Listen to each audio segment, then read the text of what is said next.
এই মুহূর্তে সবচেয়ে বড় খবর, ফুটবল ম্যাচকে কেন্দ্র করে গিনিতে ভয়াবহ সংঘর্ষ এবং সংঘর্ষে মৃত কমপক্ষে 100 জন। যেই বড় খবরের দিকে নজর রয়েছে আমাদের, পশ্চিম আফ্রিকার দেশ গিনিতে ভয়াবহ সংঘর্ষের ঘটনা।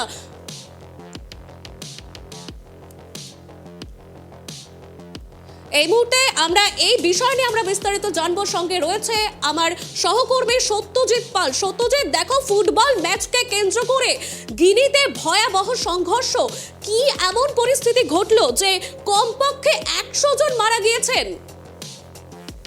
একদমই তাই, কারণ এই গিনিতেই যদি আমরা কিছুদিন আগে বাংলাদেশে গণ অভ্যুত্থান দেখেছি, কিন্তু এই গণ অভ্যুত্থান কিন্তু হয়েছিল গিনিতেও 2021 সালে। এবং মামাডি ডম্বুয়া, যিনি কিন্তু তৎকালীন যে রাষ্ট্রপতি ছিলেন, তার কিন্তু সেই সরকারকে সরিয়ে কিন্তু ক্ষমতা দখল করেন, অর্থাৎ গণ অভ্যুত্থানের মাধ্যমে ক্ষমতা দখল করেন এবং তিনি বর্তমানে রাষ্ট্রপতি পদে রয়েছেন। এবং তারই সম্মানে কিন্তু একটি ফুটবল ম্যাচের আয়োজন করা হয় এবং সেই খেলাকে কেন্দ্র করে কিন্তু উত্তপ্ত হয়ে ওঠে এলাকা। এবং রেফারি যেটা জানা আছে, যে রেফারির একটি সিদ্ধান্ত, যা নিয়ে কিন্তু বিতর্কের সূত্রপাত।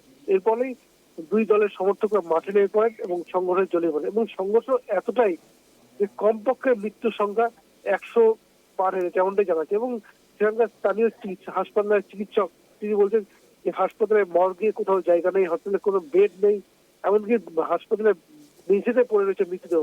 এবং মৃতদেহের সংখ্যা আরো যে বাড়তে পারে তা বলাই যায়। এবং আহত হয়েছে বহু মানুষ। সমস্যা হচ্ছে, সত্যজিৎ, বর্তমান পরিস্থিতি এখন কি লক্ষ্য করা যাচ্ছে, এই বিষয়ে কি আপডেট রয়েছে? দেখো, এই মুহূর্তে যা পরিস্থিতি, ইতিমধ্যে কিন্তু কড়া নিরাপত্তা জোরদার করা হয়েছে, পুলিশ মোতায়েন করা হয়েছে, বিষয়টা তদন্ত চলছে। কিন্তু সবচেয়ে যেটাই, খেলা থেকেই কিন্তু এই হিংসার ঘটনাটা ঘটেছে। কারণ আমি তোকে আবার বলবো যে গণ অভ্যুত্থানের মাধ্যমে যে সরকারটা গঠন করেছিলেন, এবং সেই সরকার যে নির্বাচিত সরকার নয়, যার ফলে কিন্তু সরকার ভিতরে সাধারণ মানুষের ক্ষোভ বাড়ছিল।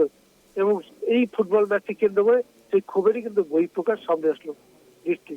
ধন্যবাদ তোমাকে সঙ্গে থাকার জন্য। যেই বড় খবরের দিকে নজর রয়েছে আমাদের, ফুটবল ম্যাচকে কেন্দ্র করে গিনিতে ভয়াবহ সংঘর্ষে মৃত কমপক্ষে 100 জন।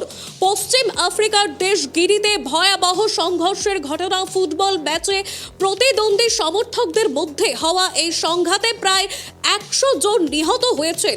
খেলা চলাকালীন রেফারির একটি সিদ্ধান্তকে ঘিরে সমর্থকরা মাঠে ঢুকে পড়ে এবং এরপরে এই সংঘর্ষের ঘটনা ঘটে। গিনির দ্বিতীয় বৃহত্তম শহর জোর করে একটি ফুটবল ম্যাচে সমর্থকদের মধ্যে সংঘর্ষের ঘটনায় রোববার কয়েক ডজন লোক নিহত হয়েছেন।